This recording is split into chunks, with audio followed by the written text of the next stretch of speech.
భారతదేశంలో సాంఘిక అధ్యయనాలకు సంబంధించి 1937 ఒక ప్రముఖ స్థానం సంపాదించింది. అయితే మహాత్మా గాంధీ గారు బేసిక్ విద్యా విధానం ప్రతిపాదించారు. దీని అని మనం గ్రహించాలి. అలాగే మొదలియార్ కమిషన్ గారు 1952-53లో మొదలియార్ కమిషన్ ఉంది.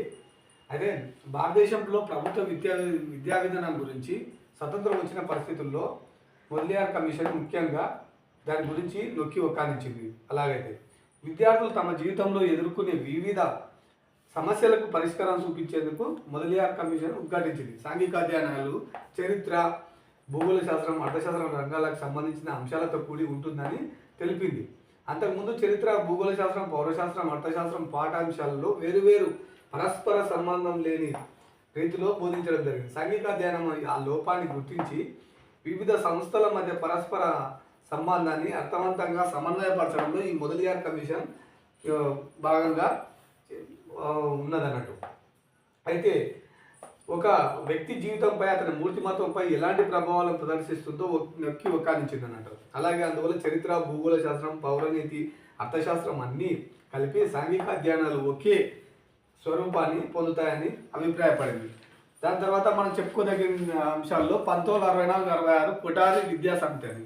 దీనికి ఉన్న ప్రాధాన్యత చూస్తే ఈ అధ్యయనం పట్ల ఆయా ప్రభుత్వాలకు, విద్యాలయకు, అధ్యాపకులకు సరైన సముచితమైన అవగాహన కల్పించడం కోసం తన అభిప్రాయాన్ని వెళ్ళిపుచ్చింది అన్నట్టు. అప్పటి వరకు ఉన్న అభిప్రాయాలు వేరు, ఎలా ఎడ్యుకేషన్ ఎలా చేయాలి ఏందనేది కొంచెం ఈ కమిటీ వచ్చినాక దానిలో భాగంగానే కొంచెం అవగాహన వచ్చినట్టు. సాంఘిక అధ్యయన బోధనను పరీక్ష విషయంగా మార్చాలి. అంతకుముందు సాంఘిక బోధన విషయం అనేది పరీక్ష విషయంగా లేకుండా అన్నట్టు, దాన్ని మార్చాలని చెప్పింది. అలాగే సాంఘిక శాస్త్ర బోధనను సమగ్రంగా, ఆసక్తికరంగా మార్చడానికి సాంఘిక అంశాలకు అన్నిటికీ సృష్టించే విధంగా రూపొందించాలి. అంటే సమగ్ర అంటే మొత్తంగా, అలాగే ఆసక్తికరంగా మార్చాలన్నట్టు. ఇంతకుముందు అంటే ఏదో మూస పద్ధతి కాకుండా ఆసక్తిగా మార్చి దాన్ని సృష్టించే విధంగా చేయాలని చెప్పింది అన్నట్టు. సాంఘిక శాస్త్రం మానవుని సమీప సుదూర పరిసరాలను పరిగణలోకి తీసుకోవాలి. మన సాంఘిక శాస్త్రం అంటేనే తెలుసు ఏందనేది, సుదూర సమీప పరిసరాలను. మనము సాంఘిక శాస్త్రం అంటే పరిసరాలకు సంబంధించిందని తెలుసు. సమాజం, కుటుంబం, జీవనం ఇవన్నీ కలిసి ఉంటాయి కాబట్టి దానికి సంబంధించిన అవగాహన ఉండాలనే విషయంలో మన కొఠారి కమిషన్ తెలపడం జరిగింది. అలాగే చరిత్ర, భూగోళ శాస్త్ర, పౌరశాస్త్ర, అర్థశాస్త్రాల అభిరుచి తగ్గట్లు సంఘ స్వభావాన్ని, లక్షణాలను తెలుసుకోవడానికి చేయవలసిన కృషిని చెప్పింది. సంఘము అంటే ఏంది? సమాజం. సమాజంలో ఈ చరిత్ర అంటే మనకు ఇంతకుముందు పురాతన చరిత్ర ఏముంది. అలాగే పౌరశాస్త్రం అంటే మీకు తెలిసి ఉండొచ్చు, రాజ్యము, రాజు ఎవరుంటారు అనేది. చరిత్రలో కూడా రాజులు ఉంటారు, ఇందులో రాజ్యం వేరు.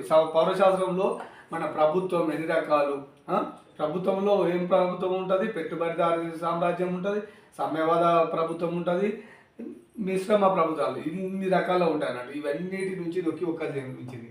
అలాగే ఇలా చెప్పిన తర్వాత మళ్ళీ ఈశ్వరీబాయి కమిటీ అని మన 1977లో చెప్పింది. దీనికి అర్థశాస్త్ర ప్రాధాన్యత గురించి చెప్పింది అన్నట్టు. మెయిన్గా అర్థశాస్త్ర ప్రాధాన్యత ఏం చెప్పింది? 1977లో చెప్పింది. శాస్త్ర సాంకేతిక విజ్ఞానం దృష్ట్యా వ్యక్తిలో స్వార్థభావాలు పెంపొందించే అవకాశం పొందుతున్నందున సాంఘిక శాస్త్ర బోధన ద్వారా విద్యార్థులు అతనికి ఇరుగు పొరుగు ప్రపంచంలో ఇతర రాష్ట్రాల గౌరవానికి సంబంధించిన విషయాన్ని చెప్పాలని అది తెలిపింది. దీని గురించి భారత జాతీయ విధానం గురించి తెలుసుకుందాం మనం. స్వాతంత్రం ఉద్యమ ఫలితంగా స్వాతంత్రం లభించిన ఫ్రెంచ్, రష్యా, అమెరికా తెలుపుతాయి. ఇది భారత స్వతంత్రోద్యమ చరిత్ర నాటికి భిన్నమైనది.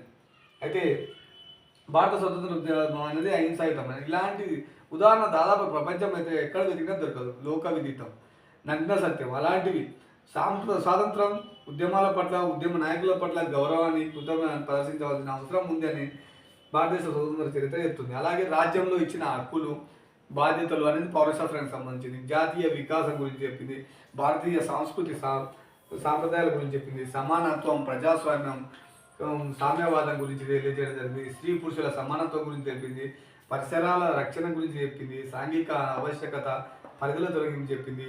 చిన్న కుటుంబ భావన కూడా చెప్పడం జరిగింది అన్నట్టు. ఇలా ప్రతి భావన కూడా భారత జాతీయ విద్యా విధానం 1986 గురించి తెలియజేయడం జరిగింది. మీకు ఇలాంటి అంశాలు ఎన్నో తెలియజేస్తుంటా. సాంఘిక శాస్త్రం టెట్లో అధ్యయనం అనేది, మెథడ్ అనేది ఒక 10 బిట్లు రావడం జరుగుతుంది. కాబట్టి మీరు దీన్ని ఉపయోగించుకోవాలని కోరుచున్నాను. Thank you.